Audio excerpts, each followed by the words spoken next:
할렐루야. 사랑하는 우리 예수은족교회 성도 여러분, 하나님께서 오늘 저와 여러분들에게 큰 은혜와 복을 내리실 줄로 믿습니다. 우리 또 함께 신앙을 고백하겠습니다. 전능하사 천지를 창조하신 하나님 아버지를 내가 믿사오며 그 독생자 우리 주 예수 그리스도를 믿사오니 이는 성령으로 잉태하사 예언대로 처녀의 몸에서 나시고 나를 위하여 고난을 받으사 십자가에 못 박혀 죽으시고 장사한 지 사흘째에 죽은 자 가운데서 다시 살아나시며 하늘에 오르사 전능하신 하나님 우편에 앉아 계시다가 거기로부터 산자와 죽은 자를 심판하러 오시리라. 성령을 믿사오며 거룩한 공교회와 성도가 서로 교제하는 것과 죄를 사하여 주시는 것과 몸이 다시 사는 것과 영원히 사는 것을 믿사옵나이다. 아멘. 네, 오늘은 어제에 이어서 우리가 함께 또 이제 누가복음에 대해서 한번 살펴보는 그런 시간들을 좀 갖도록 하겠습니다. 말씀을 그래도 우리 같이 함께 보는 게 낫겠죠? 그래서 어제 읽었던 그 말씀 누가복음 1장 1절에서 4절까지의 말씀을 한번 더 읽어보도록 하겠습니다. 우리 중에 이루어진 사실에 대하여 처음부터 목격자와 말씀에 일꾼된 자들이 전하여 준 그대로 내력을 저술하려고 붓을 든 사람이 많은지라 그 모든 일을 근원부터 자세히 미루어 살핀 나도 데어빌로 각하에게 차례대로 써 보내는 것이 좋은 줄 알았노니 이는 각하가 알고 있는 바를 더 확실하게 하려 함이로다. 아멘. 네, 어제 우리가 누가복음에 대해서 살피기 전에 마태, 마가, 누가, 요한 4복음서를 서로 좀 비교해보는 그런 시간들을 좀 가졌습니다. 오늘은 이제 누가복음을 조금 더 이제 살펴보는 그런 도입 부분으로 생각하시면 좋을 것 같습니다. 일단 누가복음에 대해서 잠깐 먼저 좀 설명을 좀 하자면은 말 그대로 의사였던 누가, 그러니까 헬라인이었던 누가가 쓴 것으로 일단 우리는 알고 있고요. 또 거기에 누가가 어디 출신이냐에 대한 그런 논쟁이 많이 있었어요. 근데 제가 이렇게 살펴보기에는 누가는 그 안디옥, 시리아, 그러니까 시리아 안디옥 사람이었을 가능성이 높다라는 그런 이야기를 해볼 수 있을 것 같습니다. 실제로 안디옥 교회가 왜 중요하냐면 바울뿐만 아니라 이제 바나바에게도 마찬가지고 이 안디옥 교회가 최초의 이방인 교회면서 또한 이방인들 교회지만 또 이방인들을 위해서 선교사들을 또 파송했던 최초의 교회가 또 안디옥이에요. 그리고 바울 같은 경우는 안디옥이 실제로 바울의 이제 거점 교회라고 볼 수가 있어요. 아무래도 이제 안디옥에 가서 그곳에서 이제 사역을 하다가 이 안디옥에서 바울을 이제 파송하잖아요. 그러면 이제 다시 안디옥으로 돌아오죠. 1차 선교 갔다가 2차 선교, 3차 선교 갔다가 이제 뭐 로마로 이제 떠나가는 어떤 그런 모든 과정의 전 단계에서 항상 안디옥에 머물러서 거기서 시작을 하는데 아마 그때에 이미 그 우리가 잘 알고 있는 누가와 함께 조우한 것이 아니냐, 만난 것이 아니냐라고 그렇게 보여집니다. 그래서 누가가 함께 그 당시에 바울과 함께 이제 사역에 엮이면서 함께 그렇게 떠나갔던 것으로 보여집니다. 또한 어떤 이야기들을 하냐면 누가의 이제 직업이 의사잖아요. 그런데 여러분들도 아시겠지만 바울이 상당히 몸이 약했거든요. 이제 안질이 있었다, 뭐 간질이 있었다, 그 말라리아에 걸렸었다, 뭐 다양한 얘기들을 하잖아요. 게다가 뭐 눈도 잘 안 보이고, 그러니까 여러 가지로 힘들 수 있기 때문에 누군가 바울을 좀 의료적으로 좀 보필해 줄 사람이 필요하다라는 그런 생각을 좀 했지 않았던가. 그때 이제 자원했던 사람이 누가고, 누가는 결국 바울과 끝을 거의 같이 했다라고 해도 과언이 아니고 상당히 역사적인 부분에서도 많은 것을 알고 있었고, 이제 사도행전이 크게 두 가지로 나뉘거든요. 사도행전 같은 경우에도 베드로의 이야기와 또한 바울의 이야기로 나누는데, 베드로보다는 솔직히 바울의 이야기에 조금 더 초점이 많이 갖춰진 이유는 아무래도 베드로와 함께 다니기보단 바울과 함께 다녔던 이 누가가 좀 더 디테일하게, 좀 구체적으로, 좀 상세하게 바울의 그 여정을 좀 설명할 수 있었던 것이 아니었겠나라는 또 그런 부분을 또 우리가 학문적으로든 뭐 역사적으로든 좀 살펴볼 수가 있습니다. 그래서 일단 이 누가가 썼고 이제 누가에 의해 쓰여진 성경이기 때문에 이제 뭐 누가복음 그렇게 얘기합니다. 이미 복음은 결국 그리스도 예수죠. 그래서 복음서를 그렇게 일단 이야기를 할 수 있죠. 뿐만 아니라 이제 이게 언제 쓰였는지에 대한 다양한 이야기들을 해요. 근데 아까 전에 얘기했지만 조금 마태, 마가보다는 좀 늦게 쓰였다. 이거는 확실한 것 같습니다. 그러면서 이제 그 예루살렘에 있었던 그런 사건들, 그리고 누가복음 자체에는 어떤 환란이나 핍박이나 이런 내용들이 많이 나오지 않아요. 그런 언급들이 많지 않다는 걸 봤을 때 가장 극심했던 60년대, 70년대, AD 60년대, 70년대를 지나서 쓰지 않았겠냐라는 그런 이야기들도 있습니다. 그러나 이제 뭐 언제 쓰여졌는지에 대해서는 뭐 솔직히 다 몰라요. 언제 정확하게 쓰였는지는. 그렇지만 그 시기에 그렇게 쓰였을 것이다 라고 보여지지만, 어쨌든 그냥 보수적인 부분에서는 AD 한 63년경에 쓰였다라고 봐서 한 60년도에서 한 63년 정도에 쓰이지 않았겠는가라는 그런 이야기를 합니다. 이 그 복음서를 누구한테 썼느냐라고 되어 있는데, 여기에는 이제 일단 데오빌로라고 하는 사람이 등장을 합니다. 그래서 이제 데오빌로에게 글을 쓴 것으로 이제 등장을 해요.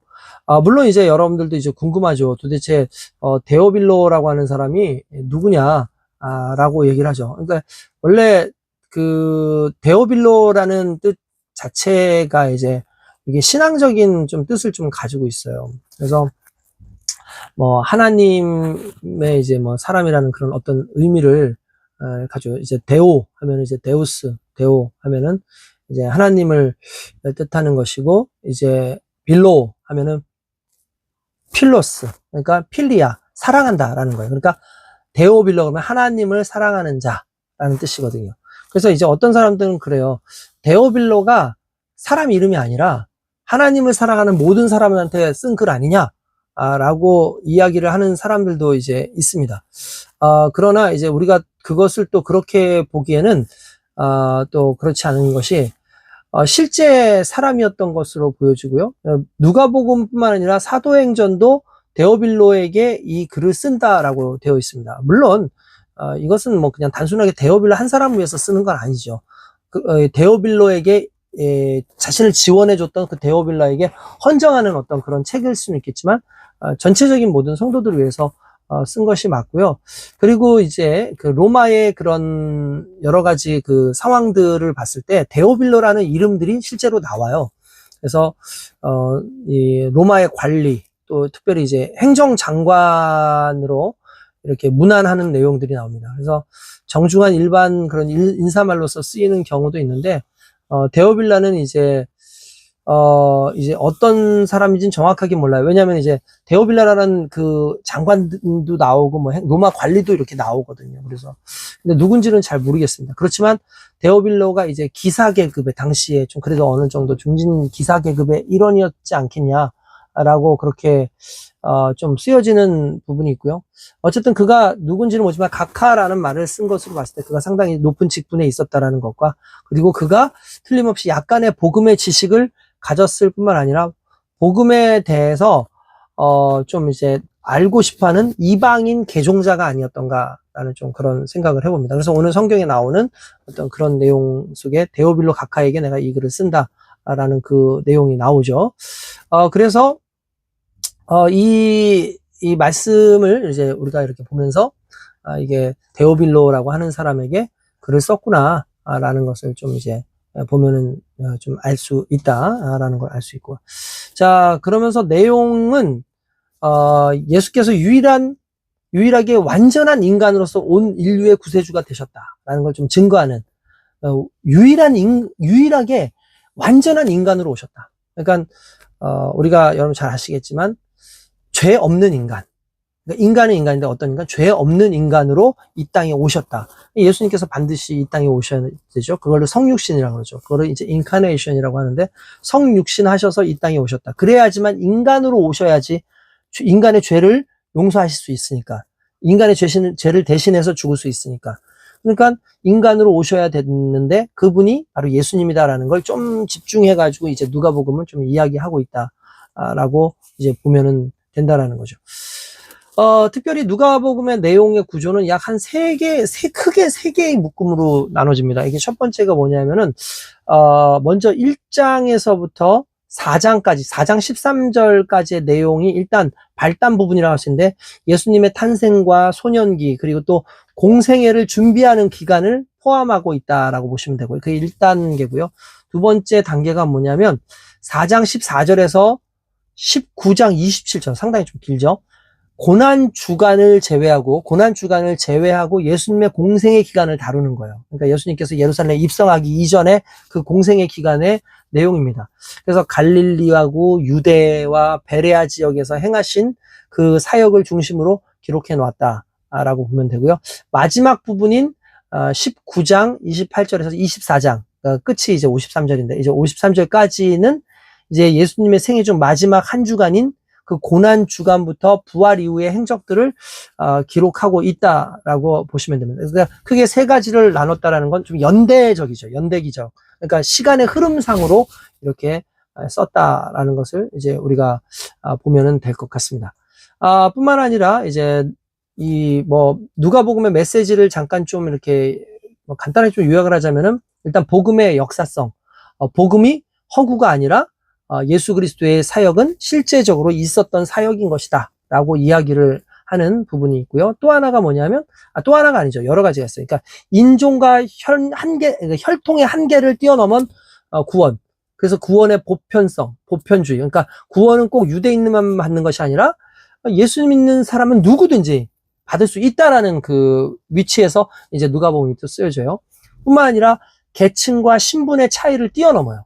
그러니까 거기에 보면 성경에 보면 누가복음은 이제 여인들, 어린아이, 가난한 사람, 과부, 세리, 죄인, 사마리아인, 회당장, 이방인, 백부장, 소경, 문둥병자, 중부장, 다양한 계층의 많은 사람들이 예수님께 은혜를 받는 내용들이 나오거든요. 그런 걸 봤을 때 구원받지 못할 사람이 없다라는 것을 또 이야기합니다. 또한 이 누가복음에서 또 상당히 또 중요한 건 뭐냐면, 복음 사역과 성령의 역할에 대해서 상당히 중요시 여겨요. 그래서 마태복음에서 아버지께 천부께서 너에게 좋은 것을 주시지 않겠느냐라고 얘기했는데 똑같은 구절이 나오거든요. 근데 재미있는 것은 누가복음에는 천부께서 그 사랑하는 자들에게 성령을 주시지 않겠느냐라고 나와요. 그러니까 성령을 상당히 강조하죠. 그러니까 복음서에서 성령을 이렇게 좀 강조하고 성령의 사역을 부각시키는 건 아마 누가복음이 가장 좀 강력한 부분이 있지 않나라고 얘기합니다. 나중에는 이제 요한복음에도 성령이 나오거든요. 그러니까 요한복음의 성령과 누가복음의 성령의 성격이 좀 다르다라고 얘기도 해요. 그래서 누가복음의 성령은 활동적이고 뭔가 좀 이렇게 외적으로 드러나지는 그런 부분들, 이제 그게 또 사도행전까지 이어지죠. 그런가 하면은 요한복음의 성령은 좀 내적이고 내 안에서 역사하시는 어떤 그런 성령의 모습이 좀 드러나거든요. 좀 이런 부분에서 좀 다르지만 어쨌든 복음 사역의 성령의 역할이 상당히 중요하다라는 걸 얘기하고 있고요. 기도의 중요성도 이야기합니다. 그래서 이제 예수님께서 빈번하게 기도하시는 모습들이 잘 나오고, 복음의 수용성, 그러니까 가난한 자들의 복이라는 게 뭐냐? 가난한 자들의 복이라는 게 뭐냐? 심령이 가난한 자들에 대한 복을 또 선포하고, 그러니까 결국 하나님께서는 이 가난한 자들에게 초점을 맞추고 계신다라는 것도 있고요. 그런가 하면 이제 부자들은 오히려 화를 입는 그런 대상으로 또 이야기를 하기도 해요. 그 당시에 어쨌든 소외된 자들이 많이 있기 때문에 소외된 자들에게 관심과 사랑을 갖는 어떤 내용들이 많습니다. 뿐만 아니라 하나님 나라의 그 개방성, 그러니까 이미 하나님의 나라가 상당히 개방되어 있어서 죄에 있다 하는 자들은 누구나 다 올 수 있다. 그러나 반대로 폐쇄성도 있어요. 뭐냐면 자기를 높이고 자기를 의롭다고 여기는 사람들에게는 절대로 천국에 갈 수 없다라는 어떤 그 복음에 있어서 하나님 나라의 개방성과 폐쇄성이 같이 있다라고 보면 되고요. 뿐만 아니라 하나님 나라의 현재성과 미래성. 그러니까 현재 우리가 하나님 나라가 임했다라는 그 초림에 대한 내용도 얘기지만, 또 그러면서 이제 앞으로 오실 예수님에 대한 그런 갈망하는 그 미래성도 이야기하고 있다라고 보시면 됩니다. 또한 여기에서 이제 진정한 그 종말 신앙의 요소들이 있어요. 인내라든지 소망, 또 영적 각성들, 이런 내용들이 보면은 이제 21장 보면 감난산의 강화라고 이렇게 했는데, 어쨌든 여기에서 이제 예루살렘의 미래라든지 뭐 이렇게 종말 이런 것들에 대해서 주어지는데, 미래가 언제다라는 걸 말하려는 것이 아니라, 그러려면 이 미래 앞에서 우리가 인내를 가져야 된다, 소망을 가져야 된다, 우리 영적 각성을 가져야 된다. 그래서 현재 어떻게 우리가 신앙생활을 해야 되느냐에 대한 부분이 있죠. 그렇게 여기고, 마지막으로 가장 중요한 거라고 할 수 있는데, 끝나지 않은 이야기라는 거예요. 무슨 말이냐? 예수 그리스도께서 십자가에 달려 돌아가시고 부활하신 다음에 끝이 아니라 여지를 두죠. 무슨 말이냐면, 그럼 이제 우리가 부활하신 예수님을 통해서 우리가 이 교회를 세워가려면 어떻게 세워야 되느냐에 대한 이 사도행전을 열어가는 하나의 그 뒷부분에 이제 약간 열려진 어떤 그런 이제 마무리를 함으로 사도행전을 좀 기대하게 하는 그런 부분이다라고 보면 될 것 같습니다. 결국 이러한 부분에서 성경이 쓰여졌고, 오늘 본문에서 읽었던 본문을 이왕이면 좀 했으면 좋겠는데, 그 본문에서 나와 있는 것처럼 예수님에 대해서 목격했던 사람, 또한 말씀에 일꾼된 제자들, 이런 사람들이 전하여준 그대로 이제 어떤 내용인지 그것을 위해서 이제 복음서를 쓰려고 붓을 든 사람들이 많이 있었다. 그러니까 꼭 예수님의 제자들 사복음서만이 아니라 부문 예수님의 어떤 사역을 하셨는지에 대해서 글을 쓰려는 사람들도 상당히 많이 있었겠죠. 이제 그런 모든 일들을 근원적으로 누가도 알고 있었는데, 이왕이면 이 부분을 조금 더 확실하게 자기가 알고 있는 또 역사가이기도 하고 구체적으로 예수님에 대해서 좀 이렇게 설명할 수 있는 지식들을 많이 가지고 있는 누가가 이 데오빌로 각하에게 그것을 써서 그가 확실하게 예수를 알게끔 하려고 내가 이 글을 쓴다라고 하는 것이 오늘 누가복음 1장 우리가 읽었던 말씀 속에서의 어떤 주된 내용이라고 볼 수 있고요. 다시 말씀하면 데오빌로 하면, 데오라는 말은 하나님이라는 의미를 가지고 있고, 빌로라는 말은 그러니까 필리아, 필러스, 그래서 사랑이란 뜻이거든요.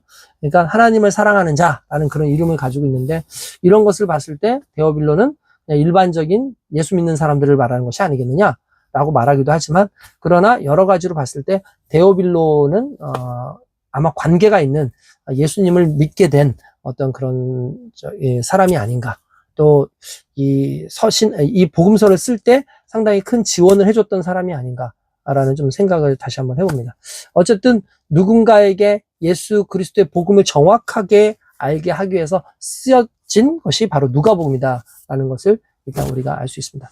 어쨌든 여러분, 긴 시간 누가복음에 대해서 좀 살펴봤는데, 이제 또 내일부터는 이제 누가복음이 과연 어떻게, 그리고 내용이 어떤 것인지를 좀 집중적으로 좀 이제부터 살펴보는 시간을 갖도록 하겠습니다. 기도하겠습니다. 하나님 감사합니다. 이제부터 누가복음이 이제 시작되어집니다. 누가를 통해서 더욱더 하나님의 뜻과 또 하나님의 그 구원의 사역 속에서의 그 예수 그리스도는 누구신가를 좀 깊이 살펴볼 수 있는 시간들을 앞으로 가질 수 있도록 인도하여 주시옵소서. 감사하고 예수님의 이름으로 기도드리옵나이다. 아멘. 승리하세요.